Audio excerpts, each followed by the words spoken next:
What up, guys? That Comic Awesome here, doing Infinity Countdown #1 Adam Warlock. So guess what? It's that time of year. It's that time of year for another Marvel event. A month after month spanning event. This is going to go from February, March, April, May, June, July. And that is on top of let's see. Is Damnation in front of here? That's on top of Damnation, which is going to be, I think, February, March, and April. So,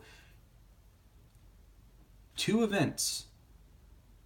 The only thing I can think of is CB Cebulski is had a board that had like all the ideas for Marvel, and he's just like, get it out, get it out, get it out, get it out, just trying to get the ideas like off of his plate. The issues that were committed, he wants them done, he wants them over, and he wants to try and start fresh and clean ASAP. So we got here Adam Warlock #1. This is leading up to the Infinity War or Infinity Countdown clock, or so many clock series right now. But this is kind of the prequel. This is a little bit of a catch-up. I would say probably most of this is a catch-up.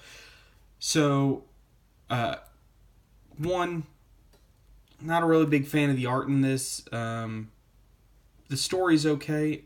I was never big on Adam Warlock. I didn't really know his story outside of Wikipediaing him for Easter eggs out of the movies. I knew he beat Thanos during Infinity War. But this is a good catch-up. So, Adam Warlock is awakened out of his cocoon by Kang, and it's the end of time. And Kang's like, look, I brought you here because I need to show you something, and then I'm going to send you back in time to make you prevent it.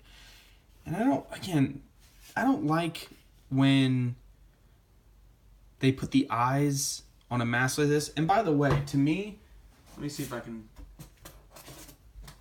Look at this. Kang looks almost like Manhunter. And it's just metal face. That's kind of just my thought when I saw that. I was like, that looks like the Manhunter special that I got. Call it Jack Kirby.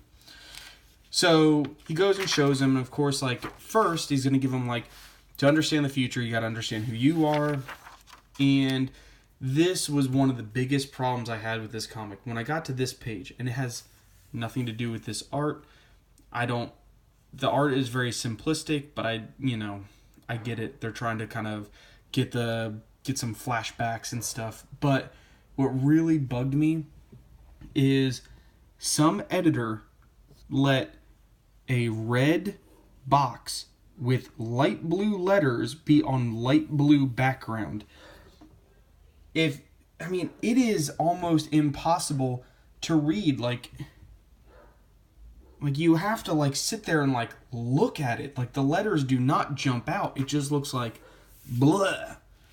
Anyway, it kind of goes through Adam Warlock being created by scientists. He didn't have a soul. He fought Thor. Again, I didn't know all of that. I knew it was created by a scientist, essentially. But so then he was defeated by Thor. He became a cocoon, shot up into space. He was awoken by the High Evolutionary and given the Soul Gem. He became a gladiator, and then, of course, fought his evil self, Magnus, and beat Thanos in Infinity War. And then it pretty much sucked into the Soul Gem. And inside the Soul Gem was like a utopia because everything was defeated. But at some point, he had to leave the Soul Gem. And Kang's telling him, look, you beat Thanos the last time. All of the Infinity Stones, or gems in the comics, were being... the power of infinity was being united. He said it's happening again, essentially. And he's like, this is what is coming. It's going to be the end of the universe as we know it. And of course, you get the... This reminded me of kind of like Tony Stark's vision at the end of Age of Ultron. Or not the end, the beginning of Age of Ultron, where you kind of see all the heroes.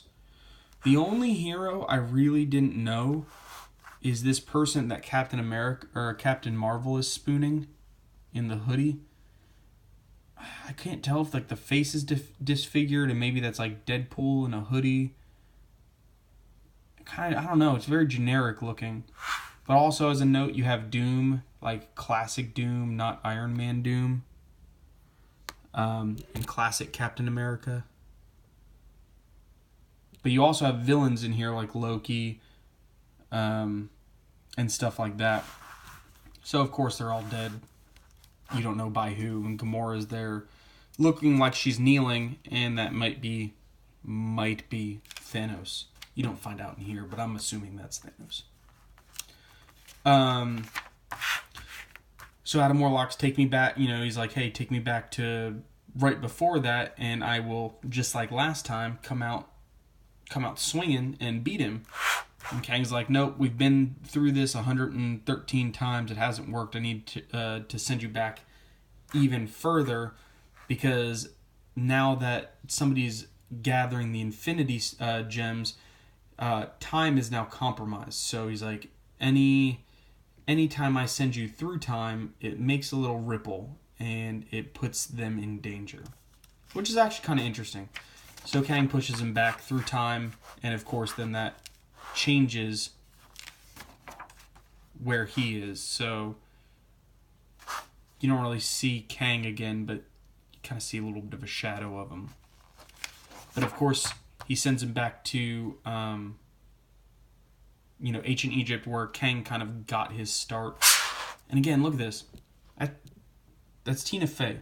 Anybody who doesn't think that's Tina Fey, I highly disagree with you. Highly disagree with you. So, of course, just like in any time, you see a stranger, you instantly want to fight him. So all of these Egyptian guards and stuff want to fight Adam Warlock. He's like, just like, hey, take me to Kang. I got business with him. So I'm gonna skip some stuff. So Kang kind of shows him, like, hey, look, this is what I've foreseen. This is what's going on in the universe. He's like, the Soul Gem is somewhere in 2018. 2018? That's this year. And the only way, so Kang can't send him forward in time. The only way is to pretty much have him go through time, like analog style. Also, he finds out that in possession of the Soul Gem is Magnus, who is like the evil twin of Adam Warlock. If you're going to read, if you're planning on taking part in Infinity Countdown, I'd recommend this. It gives a good catch up. If you're just even interested, like, in Adam Warlock, I would get this. It's a good catch up, kind of get you in on the character. But yeah, I mean, it wasn't bad. It irritates me that once again Marvel is doing an event. I wish they would stick to smaller book events, like maybe 2 or 3 street level characters, or something along those lines, instead of big universe crossover events, because then it just gets tiring. You have so many tie-ins and you burn out your customer base. But it is what it is. I'll probably pick up, was it Prime, the next one? Yeah, I think Infinity Prime comes out in a couple weeks, so I'll pick that up and read it as well. Subscribe over here, watch some more videos. Let me know what you guys think of this down in the comments, and I'll see you next time.